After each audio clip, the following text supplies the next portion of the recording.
अस्सलाम वालेकुम व्यूअर्स, कैसे हैं आप लोग। उम्मीद है आप सब ठीक होंगे। जैसा कि जो लास्ट लेक्चर था उसमें हमने जो हिप बोन थी तो उसके बारे में डिस्कस किया। उसके जो कंपोनेंट्स हैं, जैसे कि उसमें इलियम बोन आ जाती है, ईशियम आती है, प्यूबस आती है, तो उसको हमने विथ क्लिनिकली डिस्कस किया था। तो आज हम फीमर के बारे में पढ़ेंगे।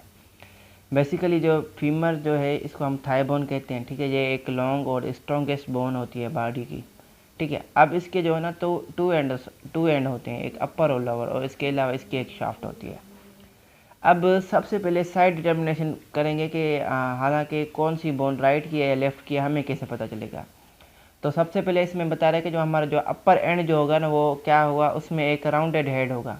मतलब जो अपर एंड होगा उसमें एक राउंडेड हेड होगा जहाँ पे, और उसके बरक्स जो लोअर एंड होगा ना वो वाइडली एक्सपेंडेड होगा, ताकि वो क्या बनाता है, एक टू लार्ज कॉन्डाइल्स बना देता है। ठीक है, अब इस और इसमें ये कह रहा है कि जो उसका जो हेड होता है ना वो मीडियली डायरेक्टेड होता है, और उसकी जो शाफ्ट होती है ना वो एक तो कॉन्वेक्स होती है और फॉरवर्ड के डायरेक्शन में होती है। ये थी इसकी साइड डिटर्मिनेशन। अब है इसकी एनाटॉमिकल पोजीशन।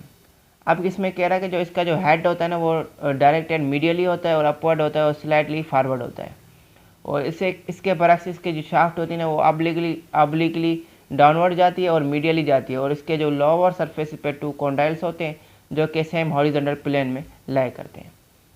अच्छा, फीचर्स में बता रहा है कि अपर एंड में अब हमारा क्या, फीमर में अपर एंड में क्या आ जाए, इसमें हेड आ जाता है, नेक आती है, और इसके अलावा ग्रेटर ट्रोकेंडर आ जाता है, लेसर ट्रोकेंडर आता है, इंटर ट्रोकेंडर लाइन आ जाती है, और इसके अलावा इंटर ट्रोकेंडर क्रेस आ जाता है। अब इसने ना बेसिकली है कि जो चीज़ है ना उसको डिस्क्राइब किया हुआ है। तो बेसिकली जो ऑस्टियोलॉजी होती है ना उसमें वो मतलब कि डिस्क्रिप्शन उसमें नहीं मांगते, जस्ट उसमें क्या देखना होता है कि हमने जस्ट के वो पता होना चाहिए कि कौन सी स्ट्रक्चर कौन कहाँ पे है, बस उसको सिर्फ हमने डिस्कस करना होता है, उसमें डिस्क्रिप्शन की ज़रूरत नहीं होती। ठीक है, अब इसमें जस्ट ये एक और हिप बोन है, उसमें ये सेकेंडरी सेंटर वगैरह प्राइमरी सेंटर ये बताया हुआ है। ठीक है, अच्छा, अब ये है हमारी ये है हमारी फीमर बोन। तो बेसिकली हम जस्ट इसको ही डिस्कस करेंगे हेयर, बस कि अब ये जो हमारी ये वाली राइट जो फीमर है उसका एंटीरियर एस्पेक्ट है और ये इसका पोस्टीरियर एस्पेक्ट है। ठीक है, अब इसमें एक तो ये राउंडेड सा जो पोर्शन आ जाता है ये हमारा हो जाता है हेड। ठीक है, उसके बाद इसके नीचे वाला जो पोर्शन आ जाता है ये हमारा हो जाती है नेक। अच्छा, अब इधर जो ये हमारी जो हमारी लेफ़्ट साइड पे होगी वो हमारा आ जाता है ग्रेटर ट्रोकेंटर। ठीक है, और इसके अलावा जो नेक के नीचे थोड़ा इधर से बाहर की तरफ निकला हुआ हिस्सा होता है उसे हम कहते हैं लेटर ट्रोकेंटर। अच्छा, अब कहते हैं कि जब इन जो ग्रेटर और लेसर के दरमियान एक लाइन होती है जिसे हम कहते हैं इंटर ट्रोकेंटर लाइन कहते हैं। ठीक है, और इसके अलावा ये हमारी इसकी शाफ्ट आ जाती है। ठीक है, अब जैसे हमने अपर लिमिट पढ़ा है कि जो मीडियल एपिकोंडाइल लेटरल एपिकोंडाइल, इसी की तरह ये इधर मीडियल और लेटरल एपिकोंडाइल हैं, और इसके अलावा मीडियल कोंडाइल उधर भी थे तो इधर मीडियल कोंडाइल और लेटरल कोंडाइल है। इसके अलावा इधर हमारे मीडियल साइड पे एक ट्यूबरकल होता है जिसे हम कहते हैं एडक्टर ट्यूबरकल। अच्छा, ये तो थी हमारे इसके जो एंटीरियर एस्पेक्ट में कैसी कैसी मतलब इसकी मतलब पार्ट्स हैं। अब इसकी अगर पोस्चरली देखा जाए तो जो हमारा हेड होता है ना उसमें बीच में एक अंदर सा डिप्रेशन सा होता है जिसे हम कहते हैं फोविया कैपिटस कहते हैं। ठीक है, और इसका राउंडेड स्ट्रक्चर को हमने हेड पढ़ लिया वो था। ठीक है, उसके नीचे हमारी नेक आ जाती है, और मैंने आपको ये भी बताया कि नेक के नीचे हमारा लेसर ट्रोकेंडर होता है। ठीक है, उसके बरक्स इस साइड पे हमारी ग्रेटर ट्रोकेंडर आ गई। ठीक है, क्योंकि साइड डिटर्मिनेशन अब चेंज हो गई ना, क्योंकि उधर एंटीरियर था तो अब इधर पोस्टीरियर है, तो इसके लिए ग्रेटर और लेसर जो होगा ना उनकी डायरेक्शन थोड़ी चेंज हो रही है। ठीक है, अच्छा, अब उसके बाद ये हमारा जो ये वाला पोर्शन है ये हमारा आ जाता है कॉर्डेक्ट ट्यूबरकल आ जाता है। ठीक है, अच्छा, उसके बाद ये कॉर्डेक्ट ट्यूबरकल के नीचे सा ये एक ट्यूबरसिटी होती है जिसे हम कहते हैं ग्लूटियल ट्यूबरसिटी कहते हैं। ठीक है, अच्छा, जैसे हमने उधर पढ़ा कि इंटरट्रोकेंडर लाइन थी दो ट्रोकेंडर्स के दरमियान, तो उसके साथ एक मतलब एक क्रेस्ट सा एरिया होता है जिसे हम कहते हैं इंटरट्रोकेंडर क्रेस्ट कहते हैं, वो ये वाला होता है। ठीक है, अच्छा, उसके बाद ये नीचे हमारी स्पाइरल लाइन होती है, स्पाइरल जैसे होती है, रिंग्स होती हैं उसकी टाइप, और इसके अलावा ये सीधी जो एक लाइन जा रही है इसे हम लेना एस्पिरा कहते हैं। ठीक है, अच्छा, अब कहता है कि अब जो कॉन्डाइल्स जो होते हैं उसके अगर ऊपर जो होगा सुपरा मतलब उसके अबव, तो लाइन होती है एक मीडियल पे, जब लाइन होगी तो उसे हम कहते हैं मीडियल सुपरा कॉन्डाइलर लाइन, और जो लिटरल पे होगी तो उसे कहते हैं लेटरल सुपरा कॉन्डाइलर लाइन, ठीक है। अच्छा, अब उसके बाद ये हमारी इसकी पॉपुलेटेड सरफेस आती है जहाँ पे मतलब कि पॉपुलेटेड फोसा वगैरह अटैच वगैरह होने हैं। अभी लेटरल एपिकोनल लेटरल कॉन्डाइल ये हमने पढ़ लिया है, ठीक है। उसके अलावा ये जो मतलब कि बीच जो हमारे कॉन्डाइल्स के दरमियान एक जगह होती है जिसे हम कहते हैं इंटरकॉन्डाइलर फोसा कहते हैं, ठीक है।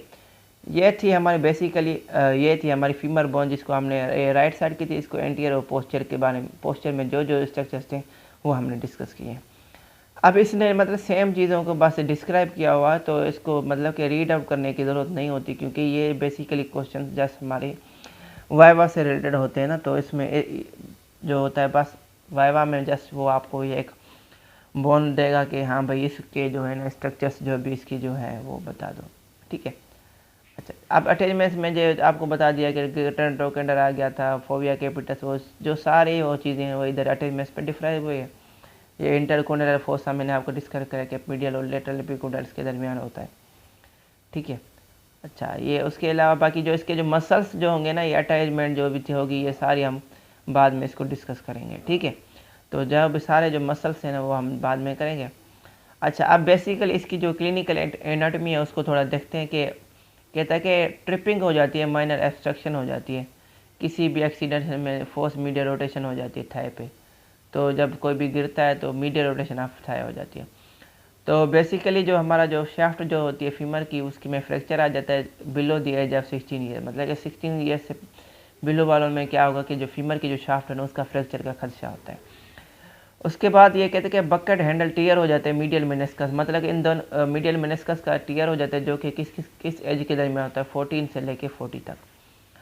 अच्छा, उसके बाद इसने बता रहा कि पोर्स फ्रैक्चर लेग का हो जाता है जो कि कितनी एजेस के दरमियान होता है, 40 से 60 के दरमियान, ठीक है। हाँ, बेसिकली उसके बाद ये कहता है फ्रैक्चर ऑफ नेक होती है, फीमर की जो नेक होती है ना उसकी जो फ्रैक्चर होता है वो ओवर 60 ईयर्स में होता है। ये कॉमन होता है फीमेल में ज़्यादा, क्योंकि उनमें ऑस्टियोपोरोसिस हो जाती है, क्योंकि कैल्शियम की कमी हो जाती है, जिसकी वजह से उनमें मतलब कि नेक जो होती है ना वो उसमें टीयर आ जाते हैं, उसमें फ्रैक्चर आ जाता है, ठीक है। अब कहता है कि जो फीमर का जो हेड होता है ना उसको सप्लाई कौन करती है, ऑब्ट्यूरेटर आर्टरी करती है, साथ ही साथ लिगामेंट टेरेस के साथ। अच्छा, जो इसमें जो मेन आर्टरी सप्लाई होता है वो कौन सा होता है, रेटिनाक्युलर आर्टरीज जो होती हैं, जो कि हमारी किस चीज़ की ब्रांचेज है, मीडियल फेमोरल सर्कम्फ्रेंस आर्टरी की। अब ये कहता है कि ये जो आर्टरीज है ना ये इंजर्ड हो जाती है, इंट्रा कैप्सुलर फ्रैक्चर, जब नेक का जो फ्रैक्चर होगा ना तब ये इंजर्ड हो जाती है, जिसकी वजह से फिर वो एवास्कुलर नेक्रोसिस हो जाती है हेड की। इन केसेस में हमारा क्या होता है कि हिप जॉइंट को रिप्लेस करना पड़ता है, ठीक है, क्योंकि अब वो नेक्रोसिस हो जाएगी तो इसलिए बस इसके लिए हम क्या करेंगे, हिप जॉइंट को रिप्लेस करते हैं, ठीक है। हाँ, बेसिकली हिप जॉइंट किसके दरमियान होता है, फीमर और हमारा जो ऑक्सी जो था, ठीक है, हिप के दरमियान। अच्छा, उसके बाद कह रहा है कि जो हमारे ओसिफिकेशन का जो सेंटर होता है लोअर एंड ऑफ फीमर में, और वो उसको और अपर एंड में टिबिया में वो एक्सरे के जरिए हम उसको विजिबल कर सकते हैं, ठीक है। अब कहते हैं कि जब अपर थर्ड ऑफ शाफ्ट में फ्रैक्चर आ जाएगा तो फिर हमारा जो प्रोक्सिमल सेगमेंट होता है ना वो फ्लेक्स हो जाता है इलियोसोस मसल के ज़रिए, और इसके अलावा जो लेटरली रोटेटेड जो मसल्स होते हैं वो अटैच हो जाते हैं हमारे ग्रेटर ट्रोकेंडर के साथ। अच्छा, उसके बाद ये कह रहा है कि जो इसका जो डिस्टल सेगमेंट होता है वो हमारा पुल्ड अपवर्ड पुल हो जाता है हैमस्ट्रिंग मसल की एक्टिविटी से, और इसके अलावा जो लेटरली रोटेट हो जाता है एडक्टर मसल के एक्टिविटी से। अच्छा, उसमें उसके बाद ये कहता है कि जो नॉर्मल नी होता है ना उसमें ऑब्लिक्विटी जो लाइन होती है ना क्वाड्रिसेप मसल की और उसकी जो इंसर्शन की, उसमें एक एंगल बनता है जिसे हम कहते हैं क्यू एंगल कहते हैं। अब ये जो क्यू एंगल जो नॉर्मली एंगल होता है वो कितना होता है, 15 से 20 डिग्री। अब ये इसमें अगर एंगल इंक्रीज हो जाता है तो फिर इसमें लेटेस्ट सबलुक्सेशन ऑफ पटीला हो जाता है, ठीक है। बस बेसिकली आपको क्लिनिकल एनाटॉमी में बस यही मतलब कि ये एक मतलब कि बहुत ही इंपॉर्टेंट होती है, ठीक है। कोई भी बोन होती है तो उसमें क्लिनिकली मतलब कि कौन कौन सी जो स्ट्रक्चर्स हैं उसमें से मेनली कौन कौन सी स्ट्रक्चर्स जो होते हैं उसमें फ्रैक्चर आ जाता है, ठीक है। और जैसे कि इसमें एक क्यू एंगल के बारे में बात करते हो, ये एक इम्पोर्टेंट पॉइंट है, और उसके अलावा उसकी जो एंगल है उसके बारे में ये इंपॉर्टेंट पॉइंट है, ठीक है। तो इसी के साथ आज का लेक्चर हम एंड करते हैं। उम्मीद है आपको लेक्चर अच्छा लगा होगा। अगर आप हमारे चैनल पे फर्स्ट टाइम है तो लाइक कमेंट और सब्सक्राइब करें, और इस लेक्चर से रिलेटेड कोई भी क्यूरी हो तो आपको हमें कमेंट करें ताकि आपको मज़ीद से मज़ीद जल्दी से जल्दी रिस्पॉन्ड कर सकें। अपना ख्याल रखें। अल्लाह हाफिज़।